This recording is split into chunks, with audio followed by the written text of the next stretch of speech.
Hey,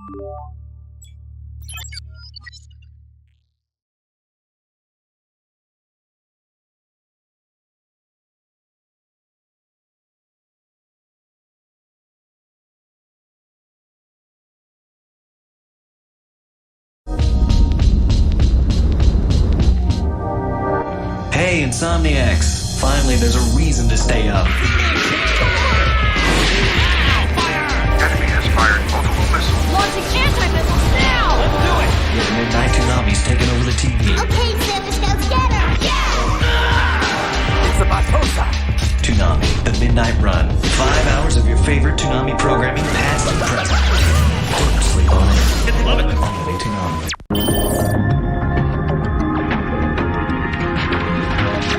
Hello everyone, welcome to our podcast, Toonami Therapy. It's December 19th of 2024. I'm Michael. Yeah, hello, I'm Tommy. And we're here to once again talk about various anime we've been watching, some of which aired on Toonami. Uh-huh. So, let's see, we do have some important news. It looks, I don't know if it's guaranteed that it's going to be, it basically looks like they're getting rid of Toonami Rewind. It's because I think starting in the next year, it's not there. They're just going to be showing. It's official.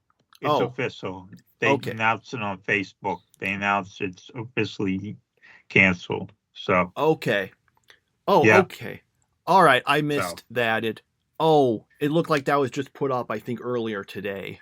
Now that I'm looking at it.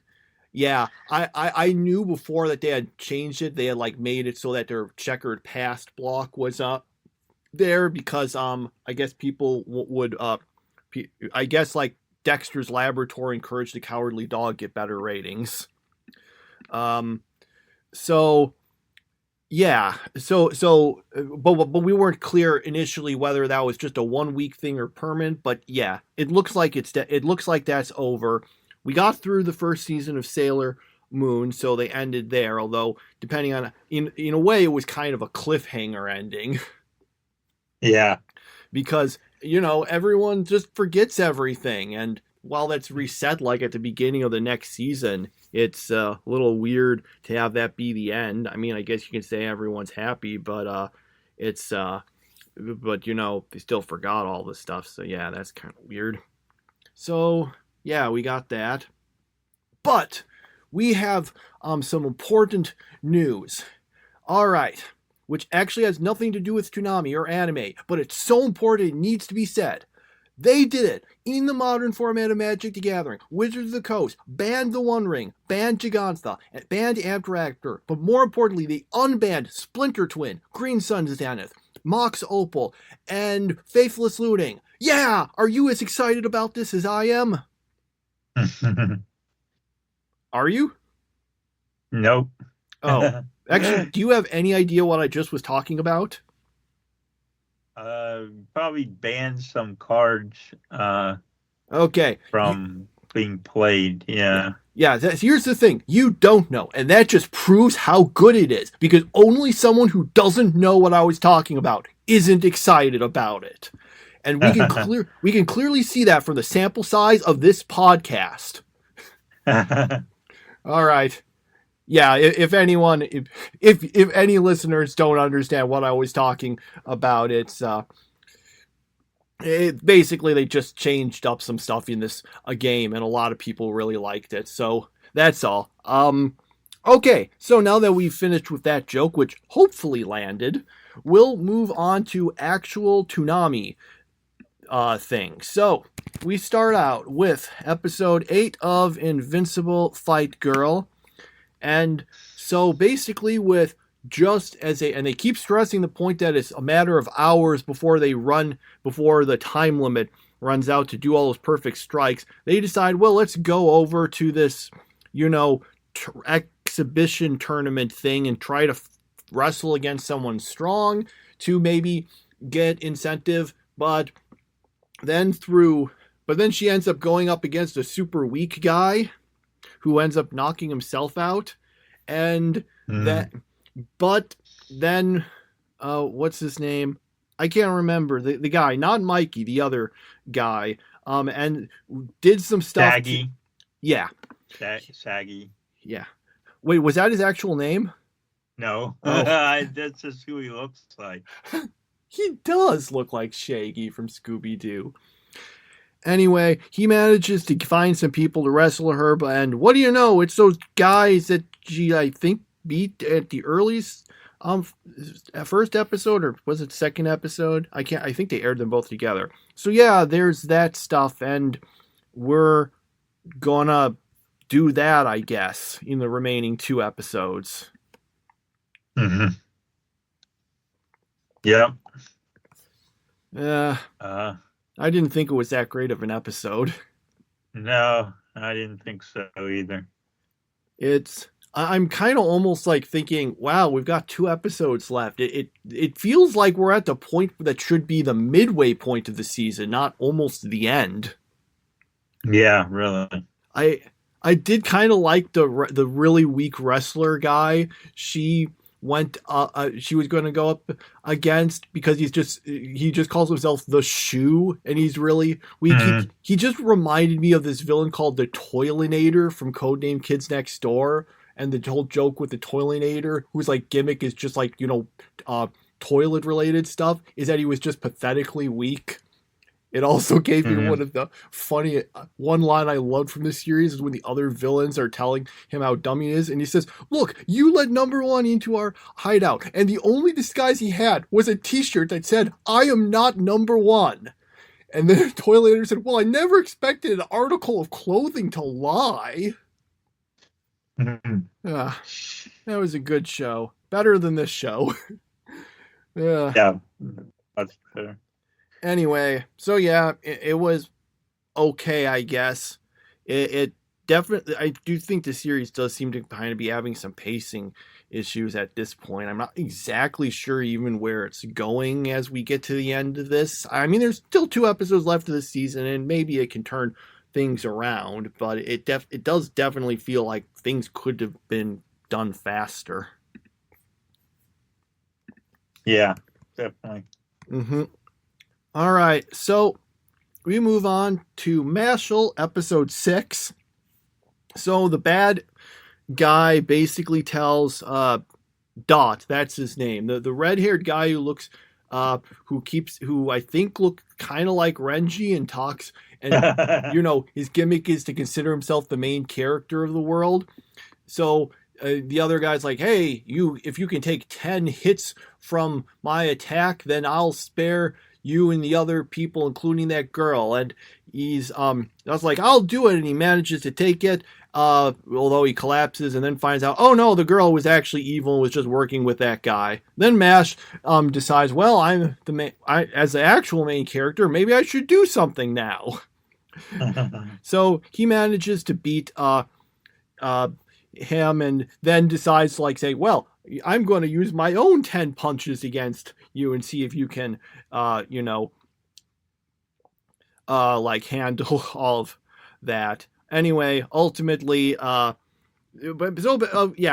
beats the bad guys. Then that guy that he beats, we find out that he was working for the Lupus, I think they're called, which we get a good line when Mash says, "That sounds like the kind of thing I'd come up when I was 12.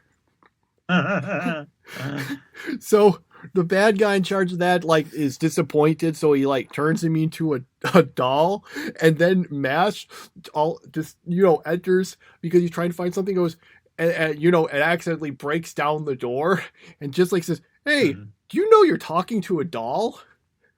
Yeah, this was a very funny episode. Even though it tried to be serious, I thought it was really funny. So, I think pretty good. Yeah, Mashle is like a series that's got good comedy, and like a bunch of other series, it's really good at the comedy, but sometimes it just goes for more serious stuff instead. And So, but there's enough comedy and it works well enough. The jokes worked. It was a good episode. Yep. Yeah, I just like the way Mash is just so snarky, and he's not even trying to be snarky. Yeah. Yeah. Like the whole, do you know you're talking to a doll? Or that, like, that's the sort of thing I would have come up with when I was 12, and there was something else, but I can't remember. I just like that. It's funny. Yeah. All right. But it's not Lupus. Except, I wonder how many of our listeners even will know what that's a reference to. Or how many were alive back when that show was on air. When did House air its last episode? Let me see. Let's see. It finished on in 2012. Okay, that's okay.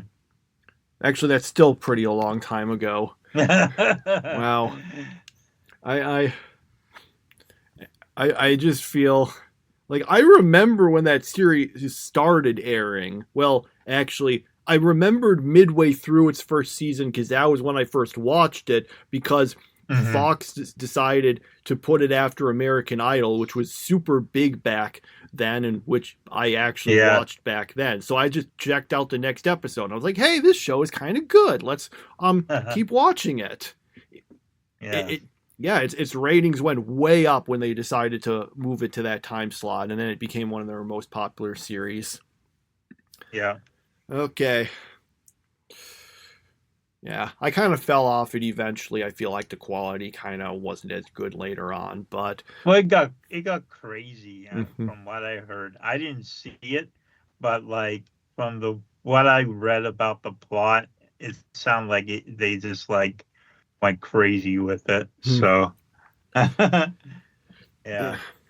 All right. Well, this is not the House podcast, so I guess we'll just get back into the anime. So we got One Piece episode 698. After, due to Sugar being knocked unconscious, all like the toys that some of the characters were fighting are just reverted back to normal, so that concludes that fight.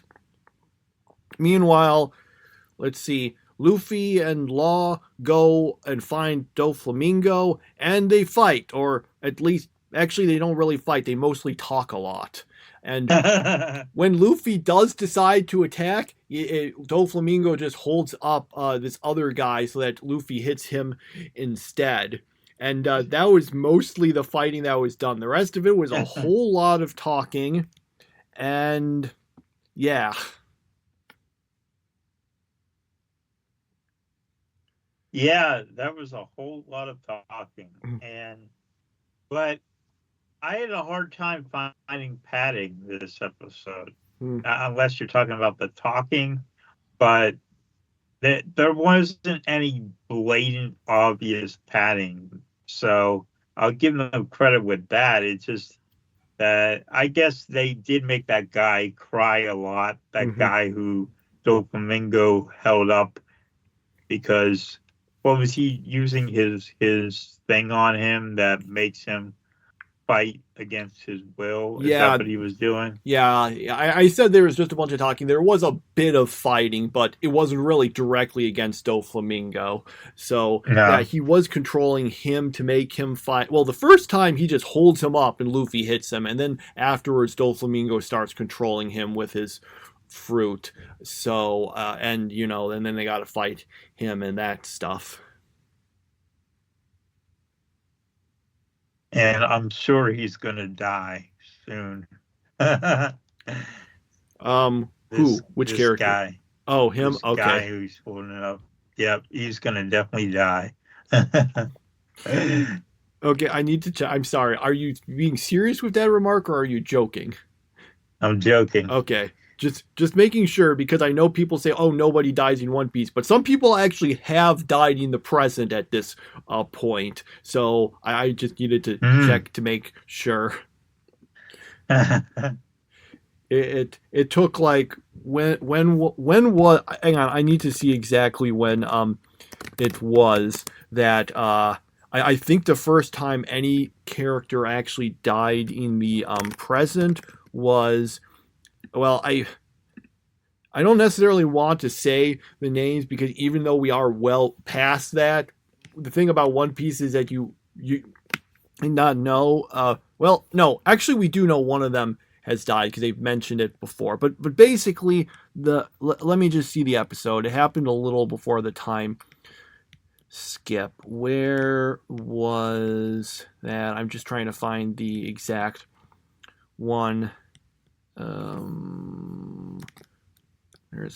Okay. I should go here to find out.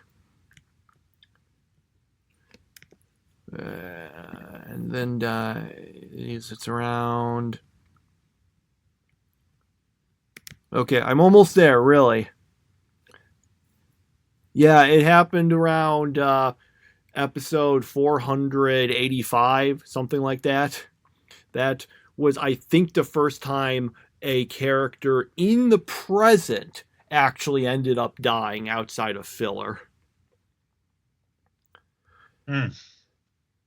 Okay. So yeah, One Piece held out on that. They actually have killed off some characters since then, but it's still not super common. That's a joke everyone says. No one dies in One Piece unless it's a flashback. People die all the time in flashbacks. Yeah.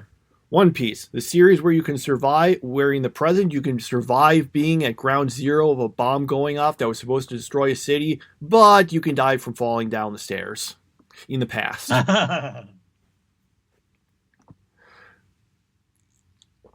I mean, I guess to be fair, dying from falling down the stairs can happen in real life if they're long enough, but it's just so weird to see that sort of thing happening there and then this. So I think that's why I think that live action series made the right choice in not specifying what the accident actually was that killed the person.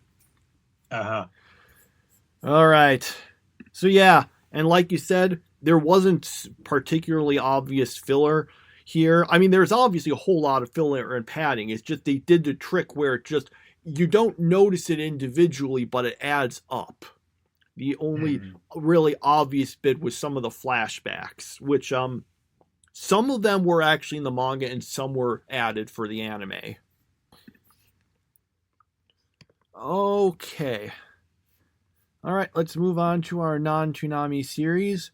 So we've got Yu Yu Hakusho episodes 28 and 29. So Kuwabara fights first and he goes up against Rinku, the kid.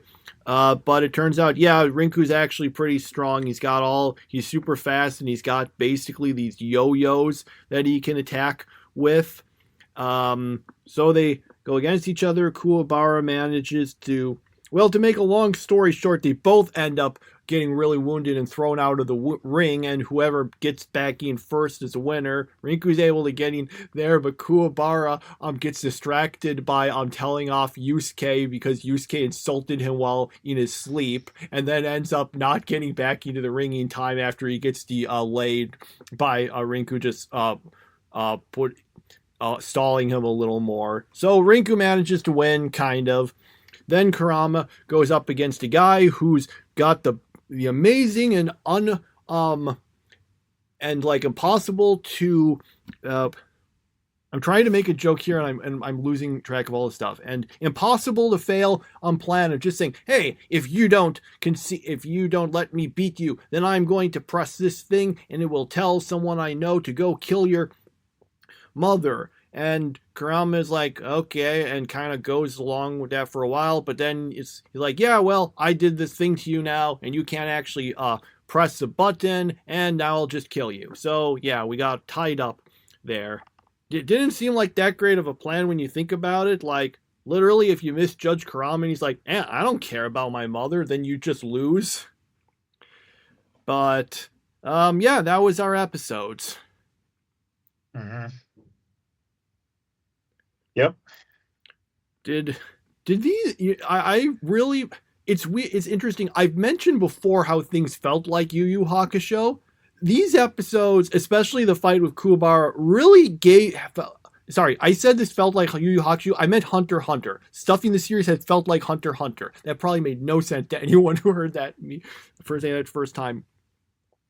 I don't know, especially the fight against Rinku. It just brought back all these flashbacks. Like the yo-yo attack reminded me kind of Hisoka's bungee gum when they fought. Yeah, I don't know, just brought back some ideas of that fight. So yeah, this does feel a bit more like Hunter x Hunter here, I think.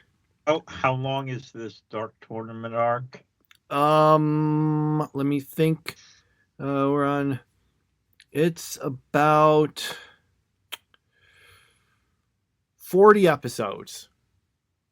Wow, 40 episodes of one-on-one battles. They're not. I don't know if I'm gonna make it. well, hang on. As they mentioned, you can choose different ways to for the teams to go, so they're not necessarily all going to be one-on-one battles, but most of them are. Not all of them, but most of them end up being one-on-one battles. Yeah, because I was getting pretty bored with this, so I don't know how I'm gonna make it another 30-some episodes. We'll see. Okay, we'll see. We'll see. So we got through Yu Yu Hakusho. I mean, it's not like the whole arc isn't just like the tournament. There's like, I mean, it's about the tournament, but there's stuff that happens between rounds that's important and all kind and stuff like that. But yeah. So we've got. All right, so we got Yu Yu Hakusho. Then we got ReZero, episode 58. So basically, what everyone gets together and they decide, well, okay, we should actually probably go and, fight these guys. And so they kind of get split up into several different groups to deal with the different Sin Archbishops of the Witches cult. And then they, go to deal with them. Subaru and Reinhardt end up being teamed up to take down Regulus, and who of course is trying to make Amelia marry him, but she's like kind of saying, not that interested into it, which well, that's right when Subaru and Reinhardt show up. And then, well, if you want to see the exciting conclusion of all these conflicts they just set up, well, you're gonna have to wait 2 months, because we're going on a break until mid-February for this. If you really can't wait, I'll mention that I think this adapts through volume 18 of the light novel. So if you start with volume 19, it'll pick up right where this left off. Yeah. Priscilla had some pretty good scenes in this episode. Still very annoyed by Garfield, the character. But yeah, so it looks like some things are going to actually happen. My problem with it was that it took way too long. It was like, okay, you're going to do this. You're going to do this. No, I'm going to do this, And they had all that for almost half this episode. So I was like, come on, let's get on with it, So yeah, it's set up. And yeah, I mean, there were some other things we learned, what's his name, Wilhelm, I think he mentions, oh yeah, that witch cultist, it seems to be like my dead wife, so it's being reanimated or something like that. So remember him, he was the one we got that really lengthy backstory flashback on, with the white whale fight. Yeah. So yeah, we got all that. The thing that confuses me a bit is I'm trying to figure out exactly what Amelia was trying to do, because okay, she doesn't escape and is staying there because she knows that if she leaves, because she wants to stay there to try to protect all the other women that Regulus is kind of forced to be his wife. So that's why she's still there. Okay, fair enough. And And I guess the plan is supposed to be, okay, I'll stay here. Some guys will come to show up. Then we'll manage to beat Regulus when we have more power. But if that's the case, then why did she do all this? Like, well, hey, I'm not interested in marriage because blah, blah, blah, blah, blah. Well, it seems to me like what you should be doing is trying to just drag it all out as long as possible to give them time. Mm-hmm. Yeah, I think she's a bad character because she's basically made out to be perfect in every way, and everything she does is perfect. So I don't think she's a very well-written character, but that's just what I think. I don't think Amelia's made out to be perfect, although Subaru certainly seems to think that. But yeah, I don't know. That's one of the difficult things a lot of times with series is you're like, okay, are we supposed to see it like this or not? So that's some of the things. But yeah, it does have the problem of just kind of being set up. The stuff that's being set up looks very interesting, but we're unfortunately just not going to get that here, and we have to wait. So yeah, I did like one thing that interesting was when they're describing while they're splitting up the way they do, say, well, okay, let's have Reinhard go against Regulus, to have like the powerful against the invincible. And I was a little disappointed no one said, so will we find out what happens when an unstoppable force meets an immobile object? Mm. Because that does seem to almost be the situation there. Mm. Okay. Yeah, I think it wasn't a bad episode, but it just has some, I guess, it could have been better, but maybe you needed all of this to set up things. It's just, unfortunately, after that, you just gotta wait for more. Yeah. Okay. Yeah, it's the next season. The second part of this season will be February 5th. So yeah, we'll be getting to that. When it comes, we'll get to it. We might not get right to it like immediately, but we'll get to it pretty soon after it starts airing, I think. By the way, what about Blue Exorcist? What do you mean about it? Didn't we have an episode this week? Oh, dang, did I completely skip over Blue Exorcist? Yeah. I'm so sorry, everyone. I completely skipped over Blue. Wow. I think we just got off on all the tangents, and then I got mixed up. Wow. It's been a while since I've made a goof up like that. Okay.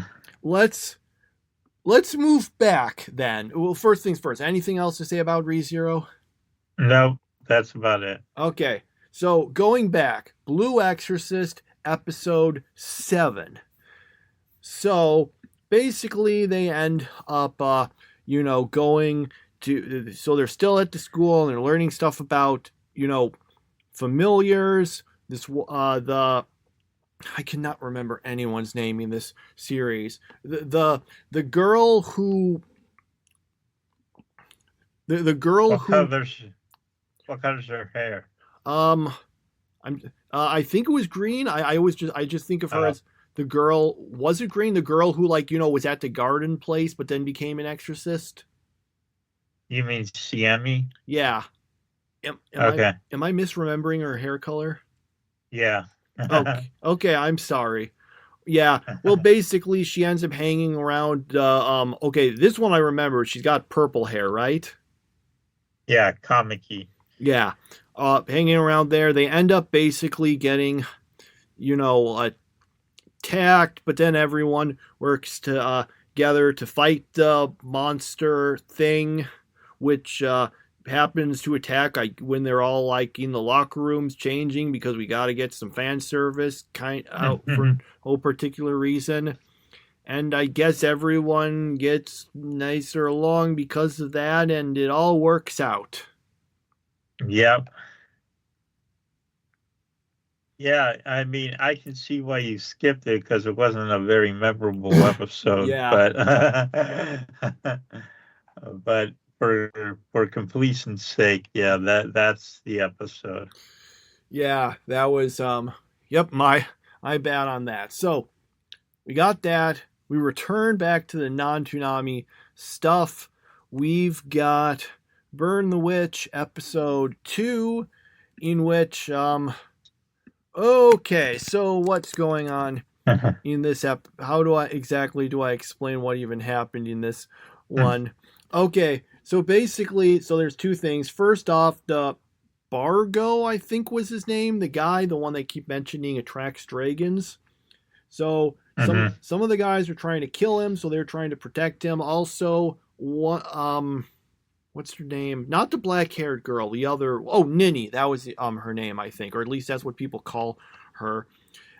Yeah, then they find out.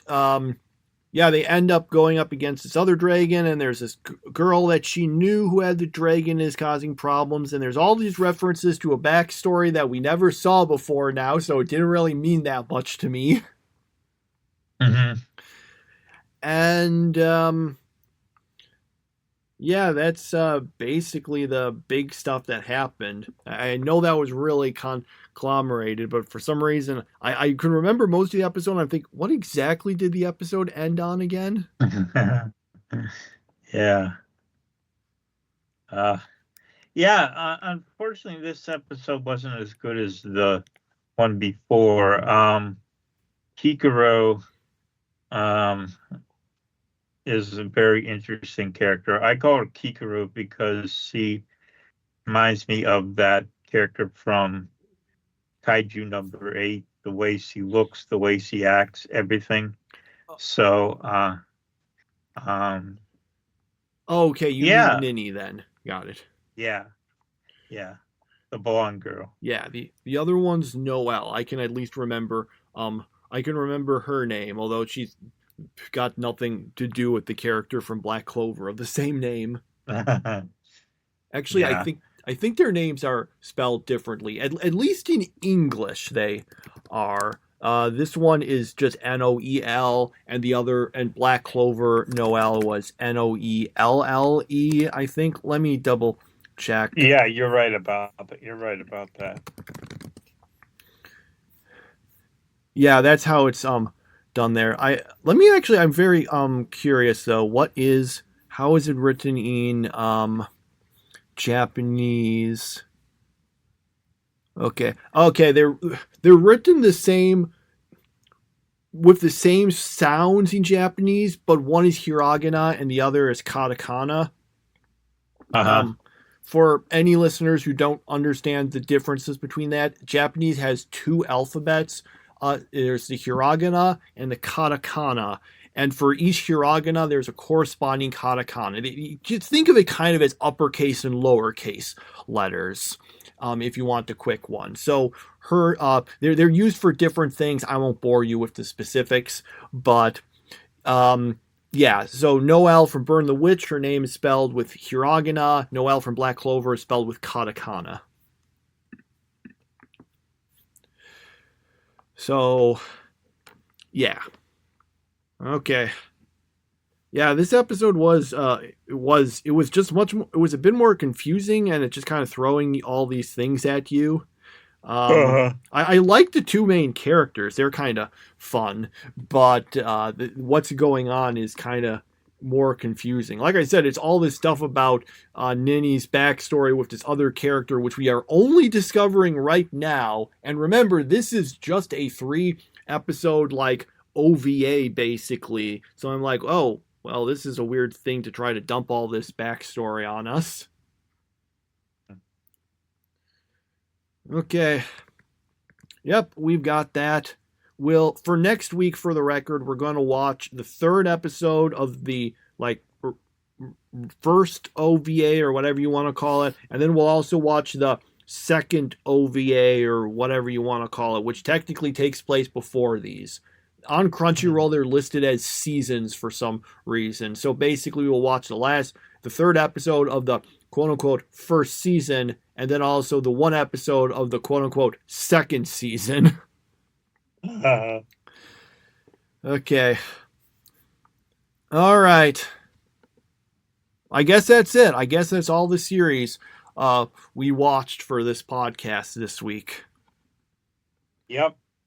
A little less than usual, but that's okay. Yep, we're going to be we're trying to kind of clear out some series, and then for next week we'll be bringing in some more stuff. All right, I guess we can give rankings and things. Yeah, I'd think about this one a little bit. The top one isn't really in question. Let's see. I'll go for third place. I'll go with Burn the Witch. Second place, I'll go with ReZero, and Mashle gets the top spot. Mine are. Let's see.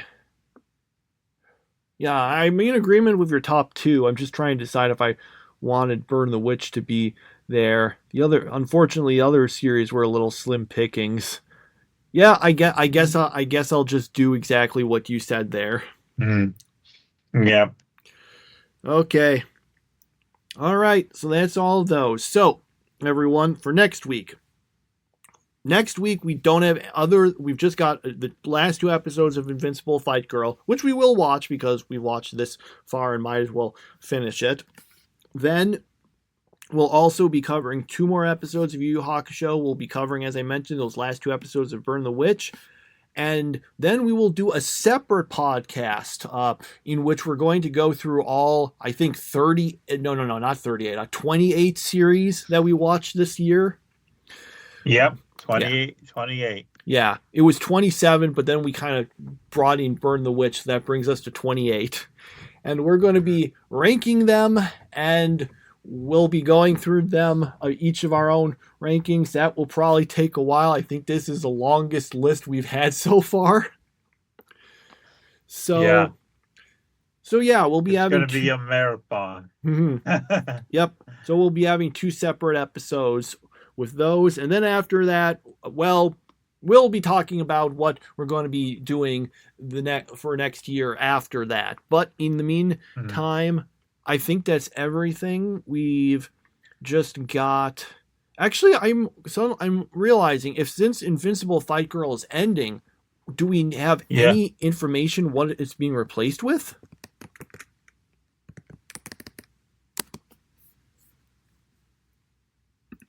I don't think we know yet.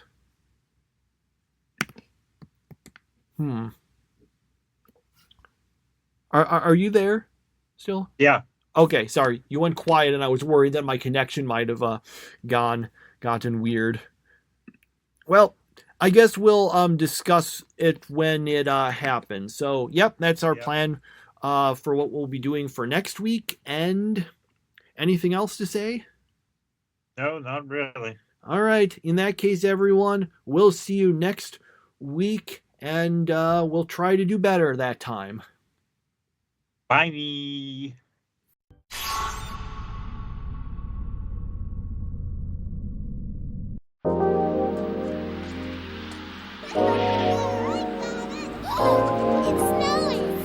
Hey, what's wrong, Ryoko? Oh, I don't like the cold weather at all, Tenchi.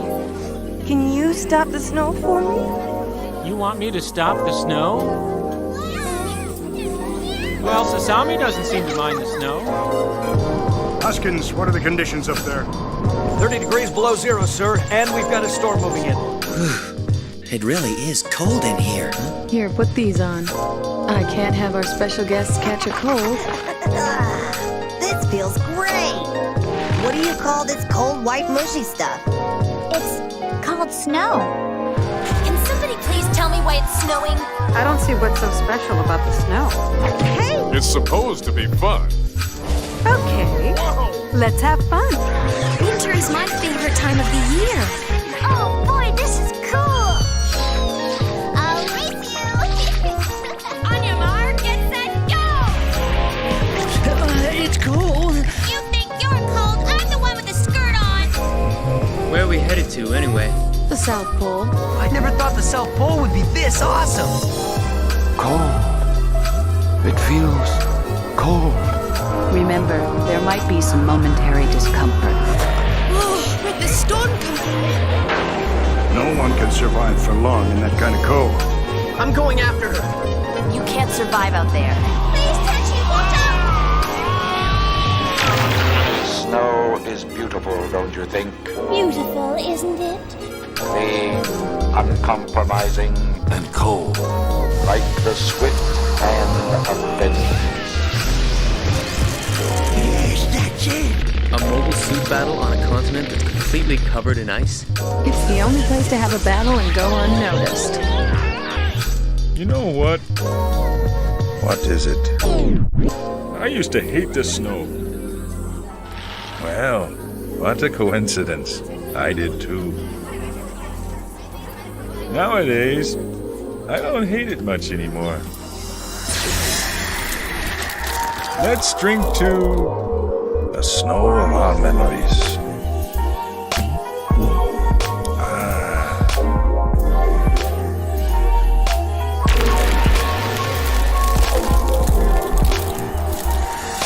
Remember, there might be some momentary discomfort.